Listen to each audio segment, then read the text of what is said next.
Ayang katanya. Itu dilepas itu kalau ini rekomendasi setiap mereka mampu si kompetisi itu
Ya, terima kasih. Iya, alhamdulillah ini terakhir lah. Iya, ini yang terakhir. Terakhir yang sangat menarik. Berapa kali aku mau? Boleh aku pernah sebentar kira. Berapa kali katanya ikut lomba? Sering ya? Udah sering ternyata. Buat saya nilai penari di panggung itu bisa kelihatan. Kalau nyaman di atas pentas, ini udah personal ya. Nyaman kan menari di atas pentas? Minimal itu dulu. Kalau menari nyaman, secara tidak langsung gerakan itu akan nyaman dan penonton pun enak ditontonnya. Terusnya ya, yang pasti satu hal pesan kalau ikut pasang diri ya, bukan berarti kita harus juara. Yang penting tampil baik ya. Lepas juara dan tidaknya, karena selera juri itu berbeda. Tapi kalau kita tampil baik, minimal ditonton oleh yang menonton itu sesuatu yang menjadikan budaya buat Anda. Oke, terus semangat berlatih. Terima kasih. Boleh Bunda? Mau Bunda komplain saya cantik sini dulu, mundur lagi, mundur cantik.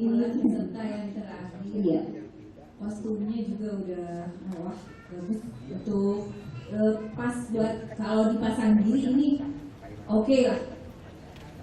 Soalnya dia udah sering ya ikut lomba, ikut pasang diri, itu sudah pasti tahu seperti apa kostum. Jadi buat contoh yang lainnya, kostum untuk pasang diri cocok Pak ini ya. Narinya udah bagus, ekspresinya udah bagus, teknik geraknya udah bagus, penguasaannya di panggung udah bagus, sempurna, titik. Iya, terima